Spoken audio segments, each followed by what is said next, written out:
Hey, hi everyone. Um, Maybe we'll wait a few minutes for everyone to arrive. Uh, we had some technical problems and I had to restart the whole.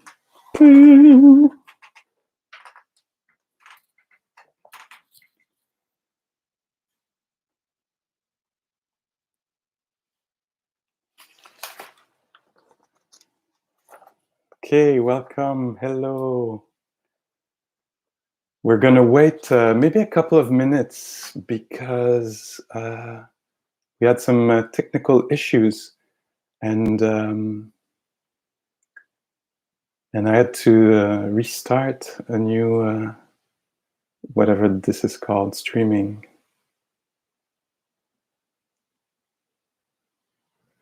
Thank you for your patience. Yes, hi, good to see you, Indigo.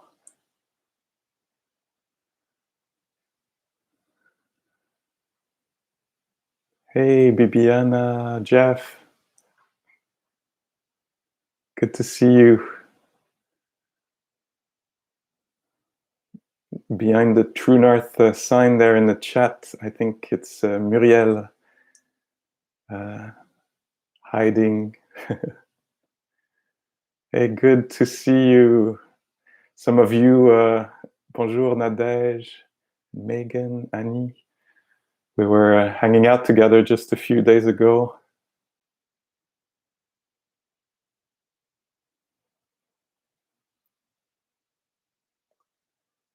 Okay, so here we are.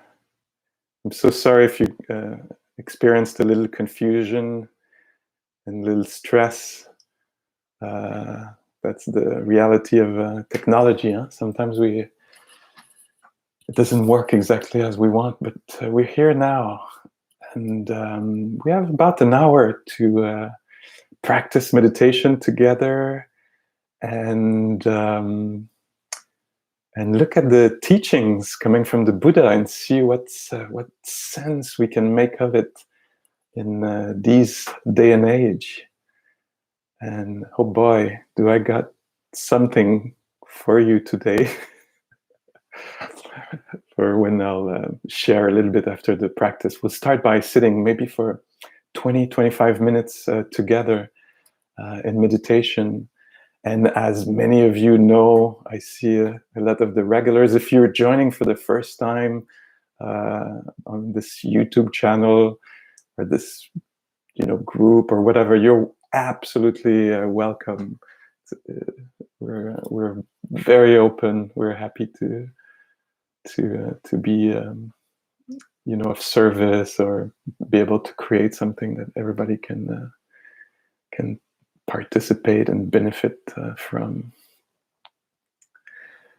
And so the practice today, very simple as usual. It's just being here with maybe some quality awareness, with generous awareness, kind maybe awareness, loving awareness, if at all, if it resonates for you, if it's available. And just noticing what's there. And that's the art of meditation, is not to explain or analyze, or that's not exactly what we do. I think what we do is much more phenomenological than this. It's empirical, it's experiential. So we actually get to experience life directly, not veiled or buffered by ideas about life. And so sometimes we talk about practice as entering naked. And so what it means here in this case, there's a very precise meaning. Entering naked means the awareness, the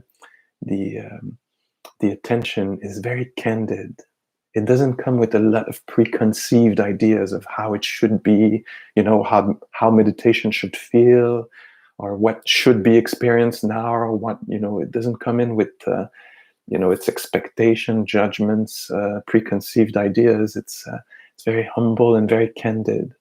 It enters the moment naked, without preconceived ideas, and discover the different nuances and textures of experience.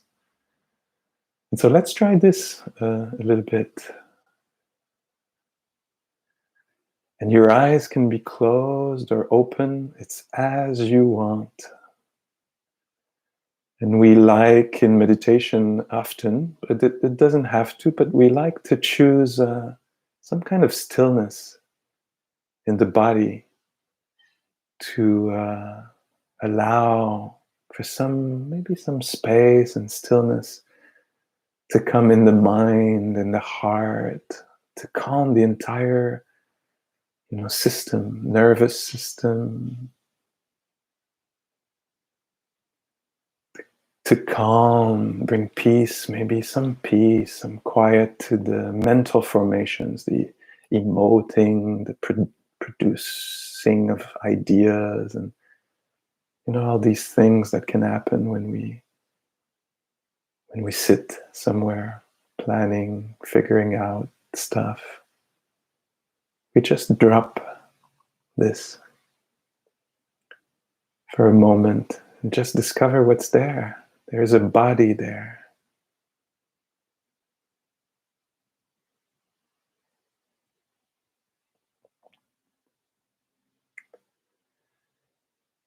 And becoming acquainted with the body, sitting here or lying here maybe, or standing here.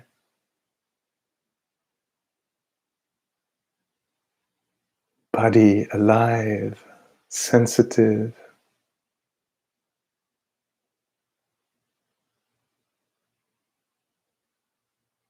Intelligent, huh? In a way, the body is intelligent. It's the one that receives a lot of the informations.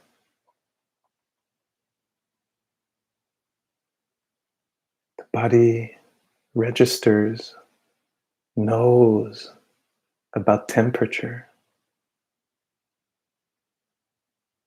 It can feel it. The brain couldn't by itself. It needs the sensitivity of the skin to feel temperature, gravity.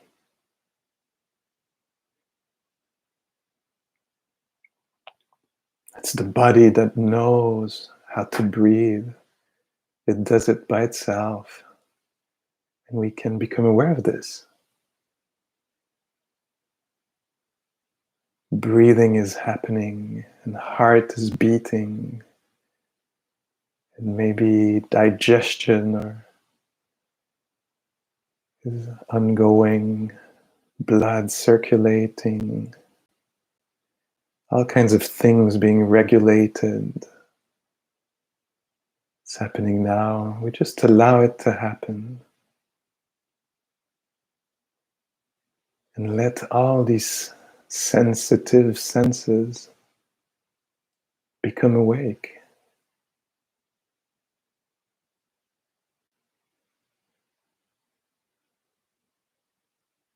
So much so that the silence become known, felt.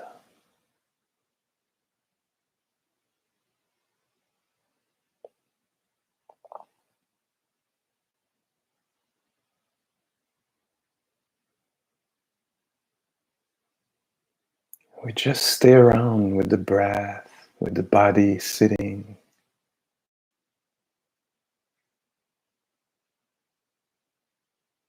With sounds or silence.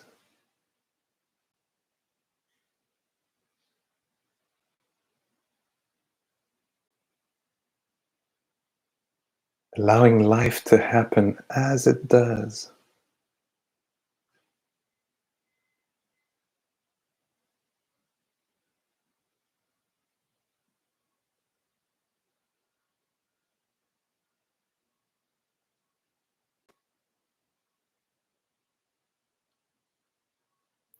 and the heart, the emotional heart, the heart mind, the kind of siege, just the the siege of emotions and wisdom, the heart. Yes, has so much intelligence in it, so much wisdom.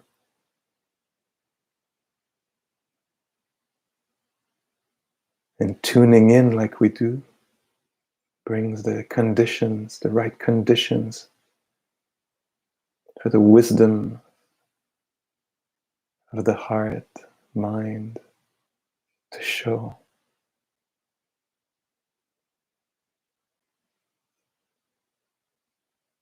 And we can remember just by tuning in, just by being attentive, coming together like we do, is enough to remember kindness, listening, acceptance.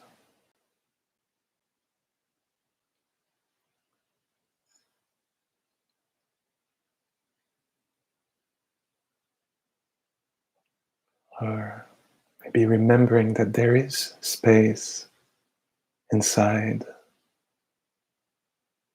that the heart, mind, consciousness, psyche is vast and can meet, hold, accompany, experience things.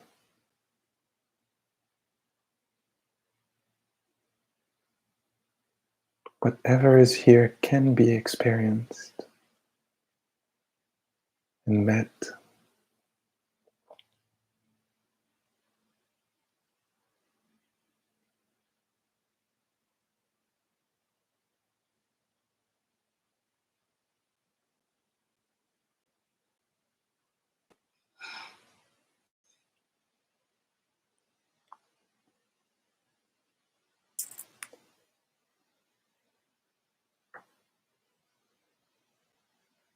And we very gently but clearly commit to staying here in this body, in this heart, not departing in, mind proliferation of thoughts. We renounce descriptions and explanations for a moment. Just stay here in connection with the ground, with the air.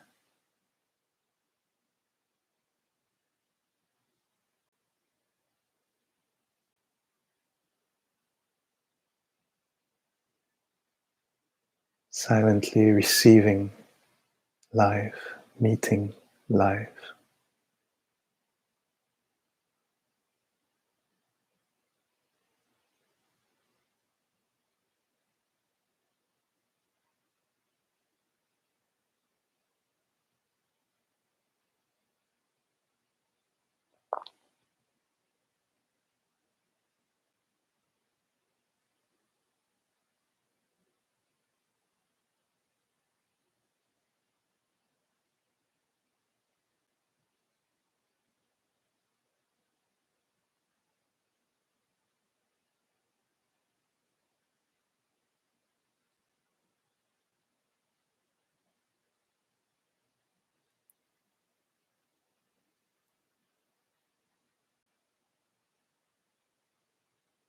And we might forget and just become habitual, worry in a habitual way, start planning in a habitual way. It's okay, it's natural that it would happen. But then we wake up, or maybe the voice of the teacher helps us. We wake up to just being here.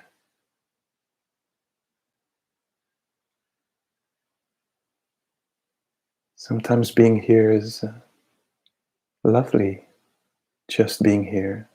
Sometimes it's painful. And we see if we can be here as a friend to ourselves.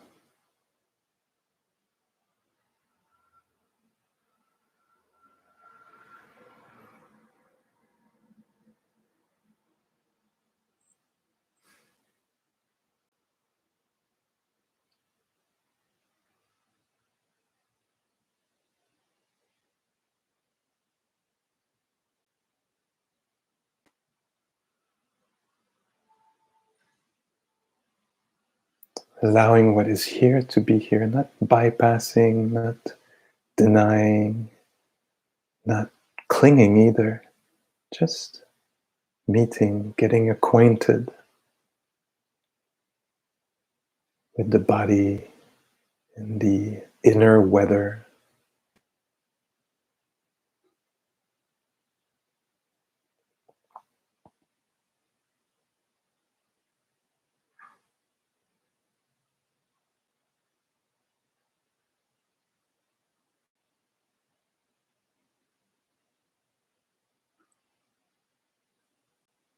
Not trying to solve anything. That's just the step before. It's the taking in step.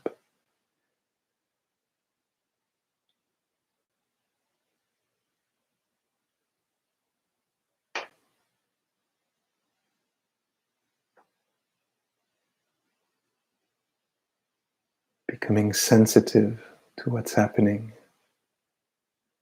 inside or around. Being touched.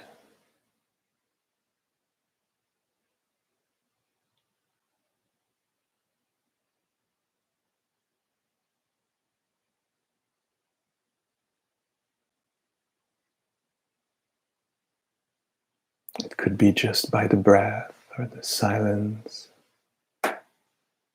or the state of this being here. A little agitated or dejected or at ease, playful, joyful.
We're cultivating this capacity to stay here, not make anything up out of what's there, just experiencing it with care. We don't want to embellish right now, make interpretations, or try to achieve anything. Keep it so simple. What's here,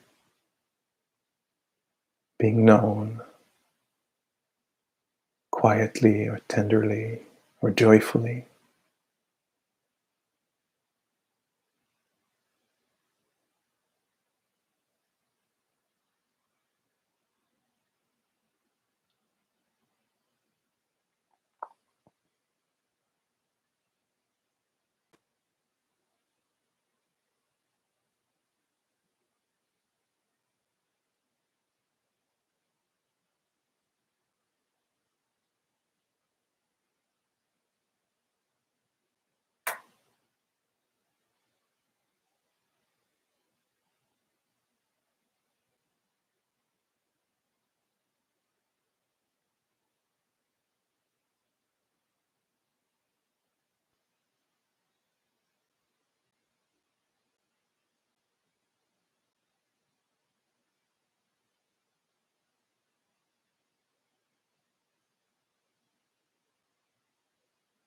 Something is alive,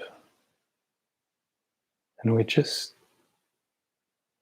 become sensitive to that. Something is alive, the body is, the breath is. There's tingling, there's a play maybe of heat and cold. Something is alive, maybe the soundscape.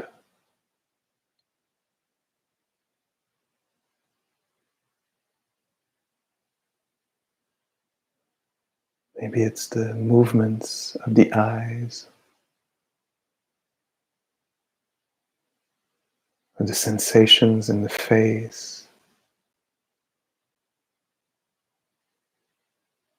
or hands.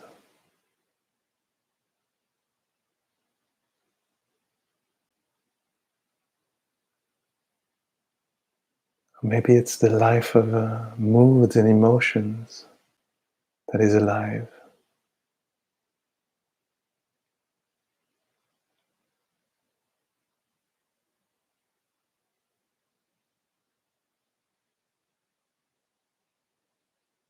And often in meditation, we don't get to choose these sensations,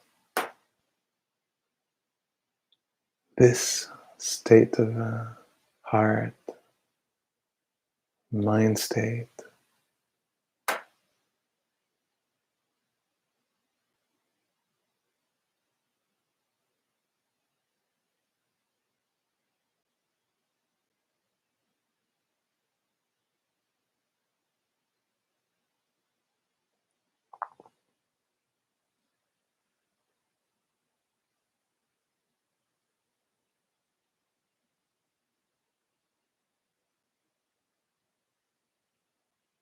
We see if we can allow or appreciate what is there.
Enjoying maybe for a few more moments this ceasefire, or if enjoyment is not possible, it's not always. Sometimes the wise response is compassion for what is felt, if it's difficult.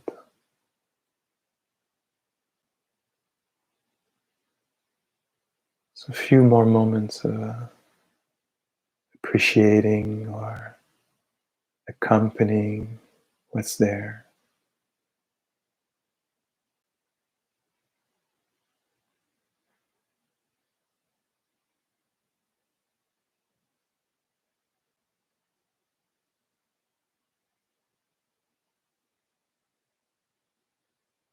We're still in a way naked, very candid,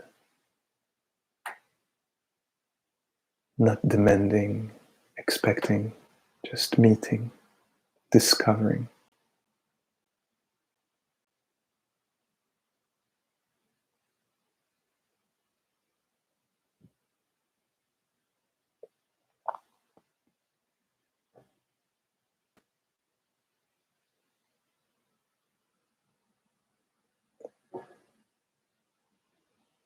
And if you want to open the eyes for a few last seconds here,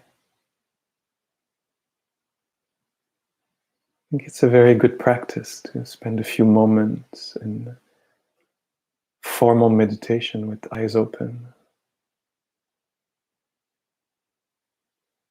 Maybe we can bring some of the stillness or spaciousness or care or humility, acceptance, joy on the other side of the formal meditation. And that's a good transition with eyes open.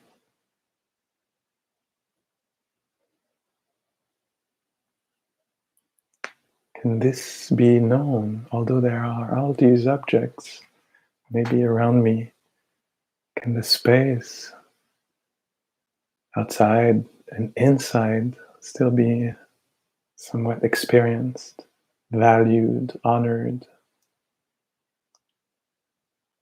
The space of non-reactivity, the space of non-clinging.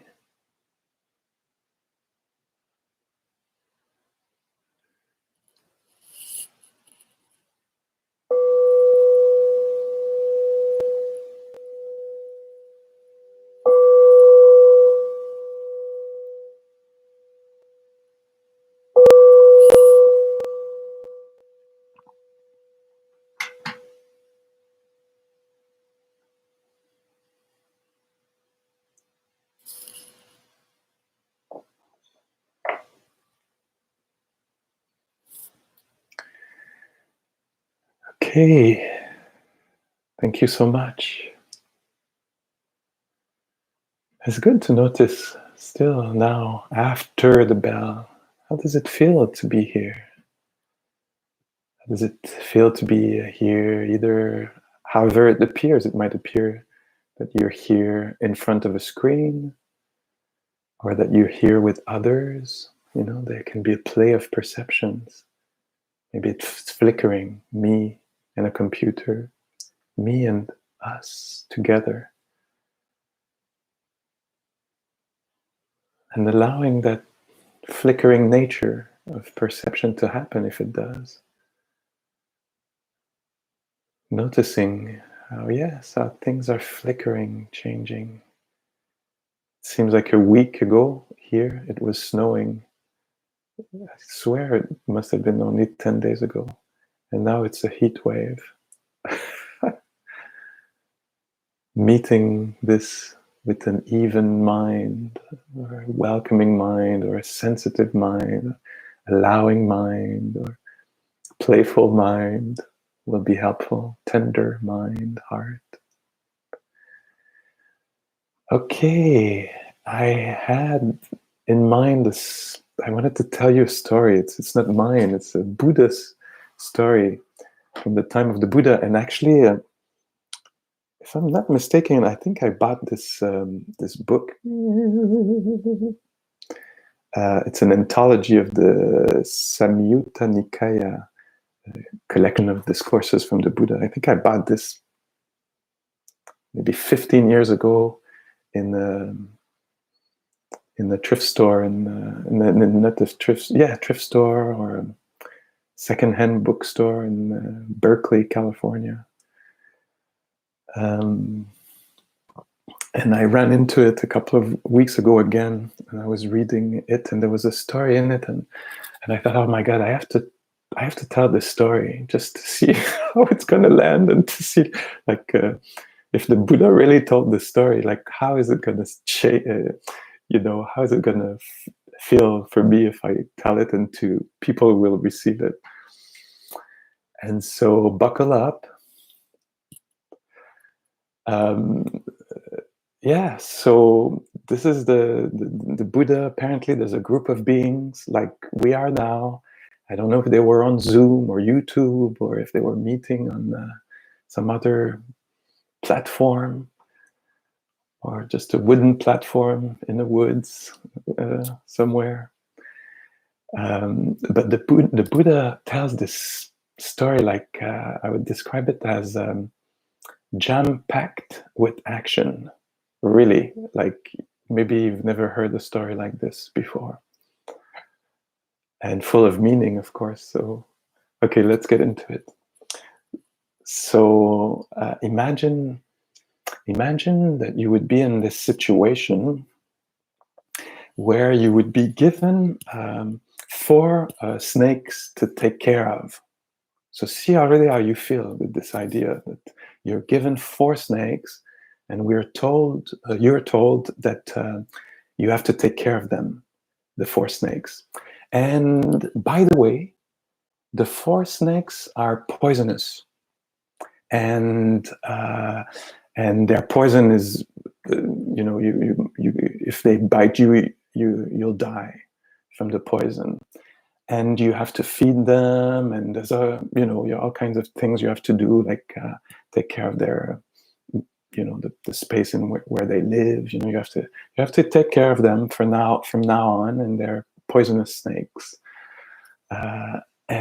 So what you end up deciding to do is to go away, not take on that task, say no. So you kind of run away, basically. And as you run, the people who are inviting you to take care of the snakes, they shout at you and they say, hey, by the way, be careful, because there is 5 murderers running after you, and if they catch you, they'll kill you. And so you run, and you have these 5 murderers running after you. And as you're running, as you pass by, other people are shouting at you, and they're saying, yes, there are the 5s, they're still after you, but there's also a 6th behind, another one, and this one has a big sword, and all he wants is to chop off your head. Remember, this is not me telling the story, it's the Buddha. And so you're running away from the 5 murderers, and there's a 6th one running behind who wants to chop your head with their sword. And you get to an empty village. And in the village, you're going around, and maybe you're hungry, you're thirsty, and everywhere you look, there's nothing. In the cupboards, there's nothing. In the water vessels, there's nothing. In the fridges, there's nothing. And there's nobody anywhere. It's all empty buildings, empty houses, empty dwellings. And so you're really wondering what's going on there. And some people shout at you. They seem to also be running, and they say, run away, don't stay in this empty village, because there is bandits, attacking village bandits who are coming. And so don't stay there, because they'll make your life really miserable if they catch up with you. And so you run. You didn't expect this. You thought, I'm going to a meditation class. I actually wanted to, relax a bit, get peaceful. Well, maybe not for a few more minutes here, because there's so much going on. And you run, and you get to a big stretch, a great stretch of water. And it's, like there's a lot of action there, also wind and storm. But you see on the far shore, there is a far shore, and it seems more sunny over there and quiet. So you are told that you are on the near shore, and the near shore is insecure, unstable. There are snakes and murderers and bandits and sword-carrying head choppers, and villages are empty and on this shore. But on the other shore, there is safety and dry ground, and but there's no boat. Still the Buddha. There are no boats to cross, nor bridges. So you're looking around, and there's a safe shore, but you don't know how to get there. And so you think, what if I was to grab these logs and cut some of these trees and make more pieces of wood, and these branches and these weeds over there? And what if I was to try to make a raft for myself, and then jumping on the raft after you made it, you would actually swim with your hands and feet, and finally reach the other shore, the safe shore, where there is ground and safety. Wow. Let's take a moment to appreciate, the other shore that we've reached, at least in the story. And now, no more snakes, no more poisonous snakes, no more murderers, no more people running with swords, no more bandit attacking villages, no more empty villages. Just maybe rest and peace. And so the Buddha told this story. And after telling this story in the sutta, he says, this, my friends, is a simile. Just in case you hadn't figured out that it meant something, he says, this is a simile, and I'll tell you what all of this means. And he goes, so the 4 poisonous snakes, what could be the 4 poisonous snakes? The 4 poisonous snakes represent the 4 elements of everything that makes material life, that makes, the room in which we are and the rest of the world, but that makes also, my friend, you and I, the 4 elements, the earth element, inside, outside, around, the water element, the fire element, the wind or air element. And the Buddha in there is telling us that these elements, like the snakes he described, you have to be with them, you have to feed them, and they will at some point become turbulent, disrupted in some way. And suddenly the ground will start shaking, or the fires will be raging, or the floods will be coming, or the wind and tornadoes will be coming. And so they'll turn against you. The world is poisonous in this way, could turn. So he's kind of warning us, not to make us hate the world, but in order to, that's that fine line we call the mid-path, another image. So it's not to go towards hatred, nor to go towards clinging to it, to the world, and projecting beauty on it, and solidity and permanence and stability and reliability. He's warning us, he's saying, hey, I want you to wake up to this. The 4 elements inside of you, also can get perturbated, with what we call disease, or what we call maybe emotions, and suddenly the winds of worry can come. And so, our mental health, our physical health, the health of the planet, he's telling us these things are unstable, unreliable. This is the human experience. He's really realistic or honest. He's not kind of, I think he trusts us. That's the sense I get, that he's so trusting us, saying, hey, I'm going to tell you exactly how it is. I think you can, it's better you know. And so that's only the 4, there's a lot more coming. And so that's the way he talks about the 4 elements. And then the 5 murderers represents different aspects of our lives. And so I'll name them kind of quickly, but you'll see. Yeah, so form is one of the murderers talking about. Is like, you make this yours, and you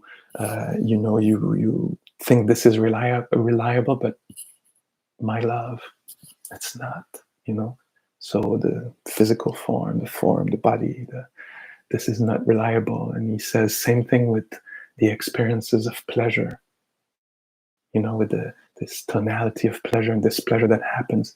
We can't count on it, and you seem to be counting on it a lot of the time. When we get there, it's going to be so fun and so good, whatever it is, the holiday, the end of this dis-ease, that relationship, or the end of it, or that post-pandemic, or whatever you project pleasure onto, He's telling us this is in a way a murder. It's in another place, another sutta, another story he tells, another night maybe.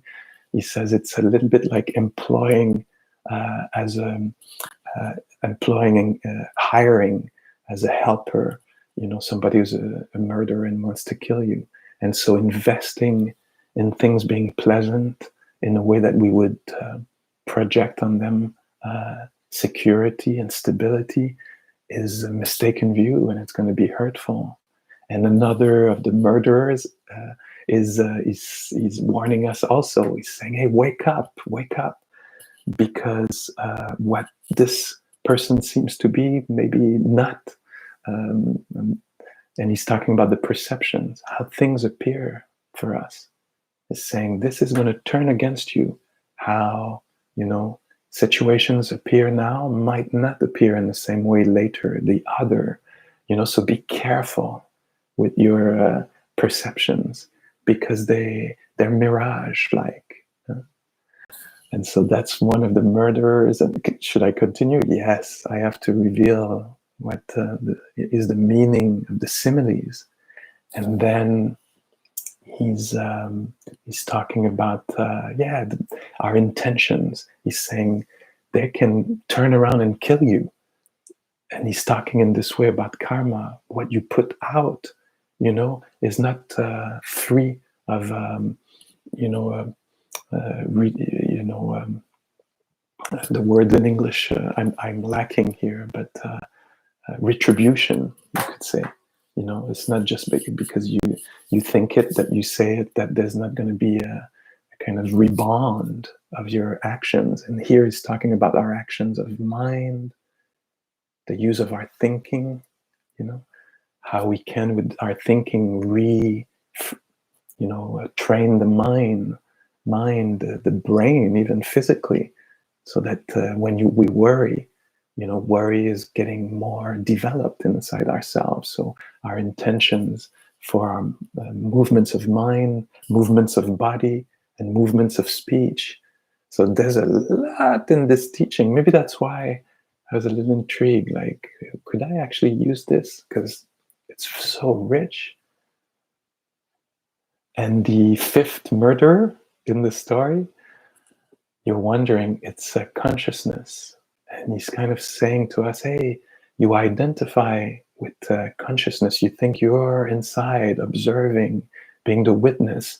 Well, this is going to turn around and kill you in a way, because this is not going to last, And being attached to this will come with fear.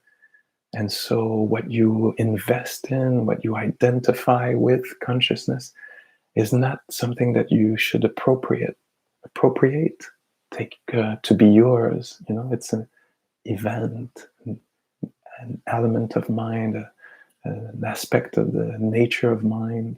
It's not you. And so now there's this, this consciousness that you think is you is it's not your friend, not the consciousness itself, but your mistaken view. The sixth, what is the sixth one? The sixth one with the, ready to chop your head. He says, this is the enjoyment of things. There's so many ways to, we have to be careful with this. It's not like to make us become fearful and hating the world or the world of pleasure, but in a way, he's making very subtle points with these big dramatic stories. He's saying, be careful, because what pleases you is going to make fear arise in you. Fear of losing is going to make aggression come inside of you, the wanting to protect and keep, and it's going to make more desire arise in you if you're not careful. So he's inviting us to wake up to the dangers of things. When we tend to see the gratification, the beauty in things, he's saying, hey, be careful. And by being able to see maybe the beauty and the enjoyment, and seeing also the danger, we'll be able to find escape or freedom. And so he's saying, the sixth murderer is how you start clinging to things that you cherish. And this is making your life painful and miserable because you fear losing. And so see this for what it is. What you enjoy is shaky, unreliable, and all these aspects that I'm talking about, the four elements, or these, perceptions, and all these things are unreliable in a way. They're conditional, so they keep changing, disappearing, appearing. We cannot rely on these. I think that's what the Buddha is talking about.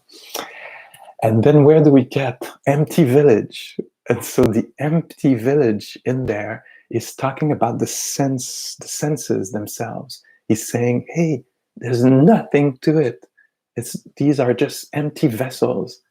Unless you put something, some sights or sounds, there's nothing to it. And he wants us to become aware of this, the empty village. And sometimes we use the image of the body, the whole being like a house with 6 openings. The 6 senses, the 5 that taste, smell, touch, sight, and hearing, and the heart door, we could say, that meets emotions and memories, thoughts, and all the emotions and thoughts, we could say, And so he says that these doors are just doors, there's nothing to it, and you make them yours, and you make a big thing out of them, with when they're packaged together, it's me, and he's basically saying, hey, this is empty houses, don't make a big fuss about it. Don't hate it, but don't kind of adore it. And, it's just something that is there and one day won't be there anymore. And then the 6 bandits attacking villages, he says he's talking about the sense objects. So not the sense basis, but, the sounds that come, the sights that come, the tastes. He calls them bandits. Oh my God. Why does he do that? Because he's saying, they can rob you from your freedom, because you can get attached to tastes, attached to sounds, attached to ideas, in a way that they'll rob the whole village, because of being attached to them. And so he's saying, be careful in your encounter with sounds and sights. And sometimes in teaching, we talk about the impingement of the senses. And I think this is a little bit of the idea here with the bandits. Saying the body is constantly touched by sounds, pleasant ones, unpleasant ones, and sensations in the body. You can't actually close these doors by yourself. Okay, I'm not going to hear anymore. You might, try, but it's never going to be a complete success as long as the ears are healthy. And so he's talking about the object of the senses as bandits. They keep coming, and you can't. It's not that you invite them or not. They come when they want. And then, oh my God, exhausted. We run, and we reach the great space of water, the great stretch of water. And he says, this is the flood. This is the flood of your emotions, the flood of your confusion, the floods of your ignorance, the floods of your unwise understanding about life, how you project on things satisfaction, and you end up discovering that they were not, and then you're disappointed. Life turned its back on me, or this person, or this institution, or this career, or this inner life, or this health, And he's saying, this is the flood. This is the flood. You project on things reliability when it's not in their nature for things to be reliable. And then there's the image of the raft,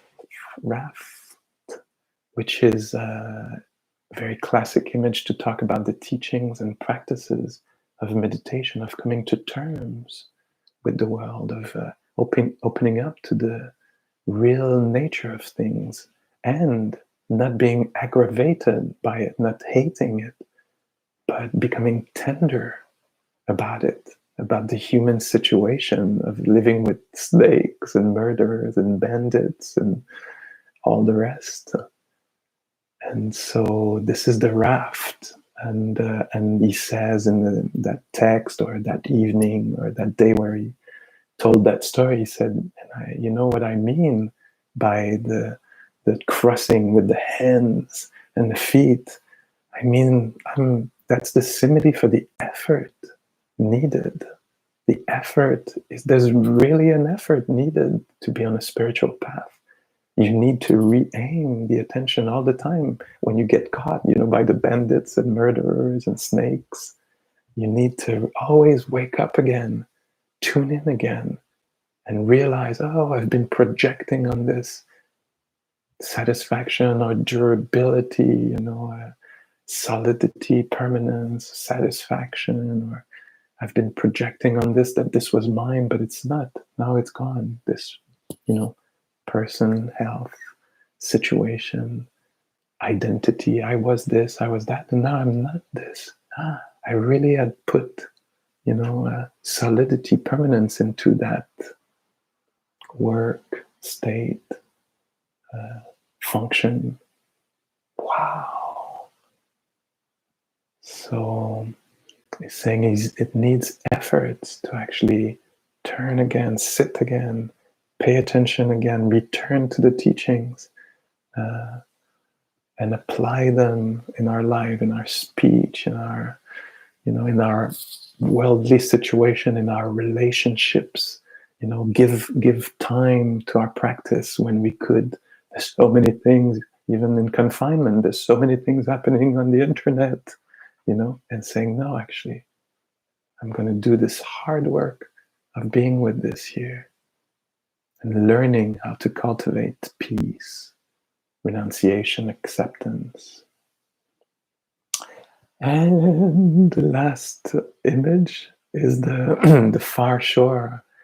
And he says the far shore, that's the image of the awakened ones, of the ones who have put on the efforts, have paid attention, have been, self-guided or guided by others, depending on if you're the Buddha or anybody else.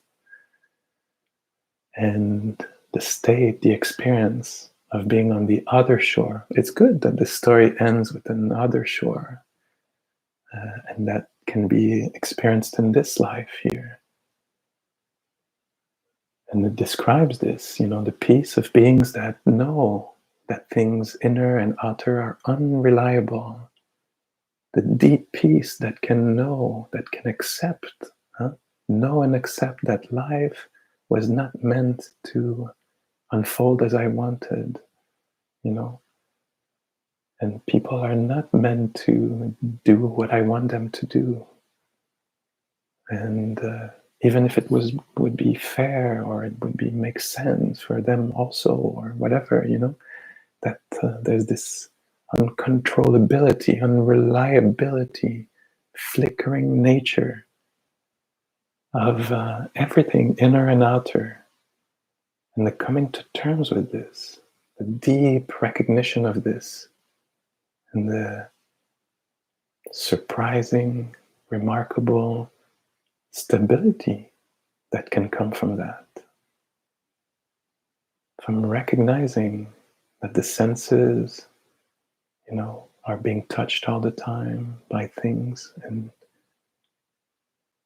finding peace with constant impingement, and finding peace with the fact that the elements that make us and the world will be, perturbed here and there, maybe by men intervention or by their own laws, And again, it's the middle path. So it's not saying, hey, well, that's what's going on. Climate crisis caused by man, that's life. What can we do, to create safety and as much health as possible? But a deep understanding that even if we do, there might be a ice covering the earth at some point. It's the movements of the earth. It could be volcanoes everywhere. It could be earth shaking. And so they're not mutually exclusive. Do you follow me here? We can do a lot of renunciation, a lot of creativity to save the planet and ourselves and protect us and those who, don't have a say about what we're doing, and those who are, will come. So we can both take care of the planet and also understand deeply that elements are playing together in all kinds of ways, in the body, in the heart, and on the planet. How are you on the other side of that story? I had to try it, forgive me. I had to try it. I thought it was way too much, but I thought, if he did it, I have to go there and try it. Let's take a moment to, allow the words to dissolve.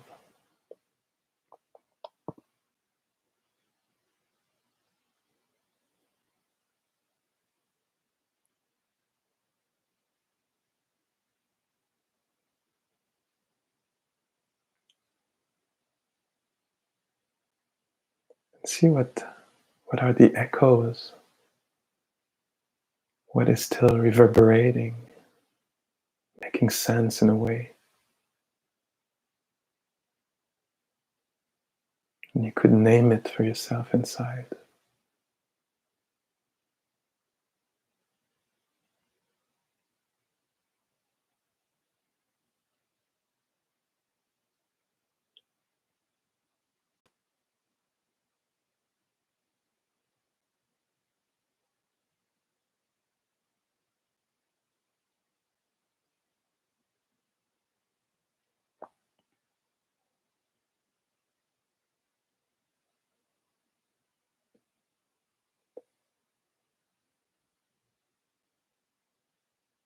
If you have a few more minutes, you could stay there for you, in silence with yourself, with the experience. And later maybe reflect on this. What does it mean? How is my understanding changed? Or what should I be careful about or pay attention to? Remember.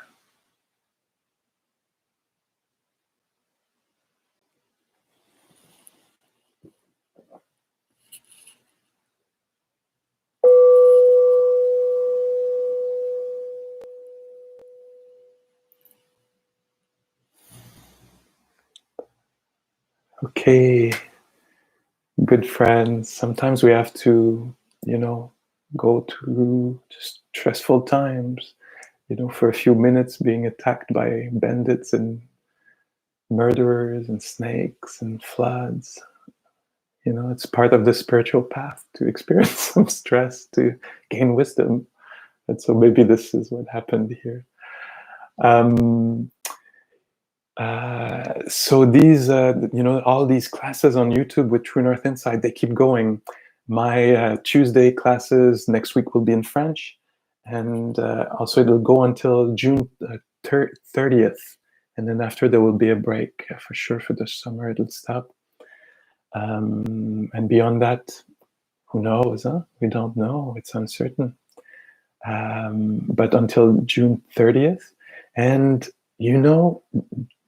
Roxanne was here. I just saw her. Roxanne Dault, Joseph Goldstein, and I will be leading a retreat on June 12th, 13th, and 14th. It's a fundraiser for True North Insight to keep this organization alive. And so with Joseph Goldstein, 50 some years of teachings, I think in his best shape, so wanting to share, is offering this time for us to meet with us in a way. And Roxanne and I will be there also to help the retreat go along. And so you're invited to come and invite your friends. I think it's going to be very rich. 3 days of exploration of the Dharma in practice, in reflection, in words, in Q&As. So you're very welcome to come. You can find the information on this True North Insight website. Okay, thank you so much for being there, showing up, and for your support. Also, I often receive financial support from you, and this means so much, because that's a big risk we're taking here. We're offering all this, and we hope we're gonna eat, and we actually do, which is remarkable. Thank you. Have a good week.